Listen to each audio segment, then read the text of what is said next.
populaire dans le sens où elle vient en fait du peuple, entre guillemets, donc c'est l'émergence d'une culture non élitiste et qui vient d'une sorte de volonté de certaines personnes de se faire entendre tout simplement. La culture populaire, il y a l'idée d'une culture qui rassemble les gens, qui est accessible. Pour l'identifier, je dirais par exemple qu'Harry Potter, c'est un produit de la culture populaire. Tout le monde connaît Harry Potter. Voilà, et c'est la culture qui populaire aussi, ça veut dire qui plaît à tout le monde.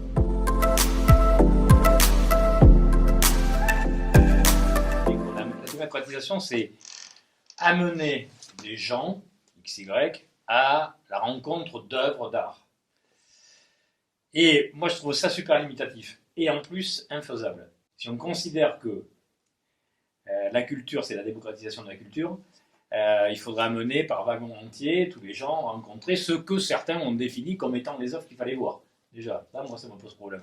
Continuer, ce qui est spécifique à Pessac, c'est qu'il y a depuis maintenant 6 ans une université populaire. L'université populaire du cinéma, l'université populaire d'histoire et même une petite université populaire pour les enfants. Et le principe, c'est que chaque semaine, il y a un cours d'histoire ou un cours de cinéma avec des films à des tarifs très bas. Et donc là, il y a non seulement l'accès à des films, mais aussi l'accès à un savoir, à des connaissances sur un sujet. On est là-dedans aussi parce qu'on essaie de travailler avec un maximum d'acteurs et pas forcément que culturel. On travaille avec les résidents de la maison de retraite. Cette année, on met en place une déambulation publique, donc on met vraiment le spectateur en fait au centre de la production artistique. Donc on ne fait pas seulement de la culture entre nous, et on essaie de l'ouvrir à un maximum de personnes.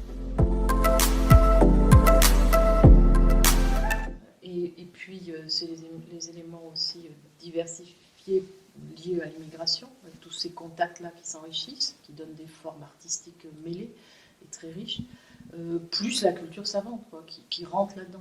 La liberté de chacun, c'est précisément d'avoir accès à tout ça de manière égale. Il y a de plus en plus de contenu artistique qui essaie de toucher un maximum de personnes, mais qui ne se rend pas compte qu'il reste dans son entre-soi en fait. Et ça se voit notamment au niveau je trouve, la culture à Bordeaux. C'est un peu un entre-soi, et ça dit toucher un maximum de personnes, mais au final,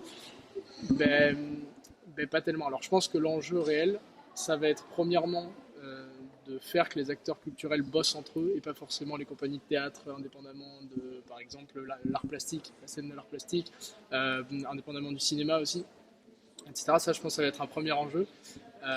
Et un deuxième enjeu, c'est d'intégrer beaucoup plus le public dans la réalisation de l'offre culturelle.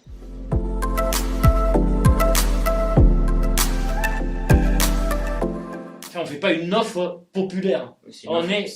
Nos musiques sont par essence populaires, et tout ce qu'on programme ici, et les dispositifs qu'on a mis en place aussi. On a créé une méthode pédagogique, enfin un dispositif pédagogique qui ne passe pas par le solfège, pour être au plus près des racines de nos musiques.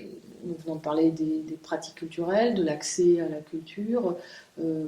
Alors peut-être par le numérique, ça peut permettre de décloisonner. Je ne sais pas, j'attends de voir. Et il faut aussi regarder du côté des bibliothèques, des médiathèques, donc comment tout ça fonctionne, si l'offre est suffisante, si elle est suffisamment répartie sur le territoire, etc. Bon.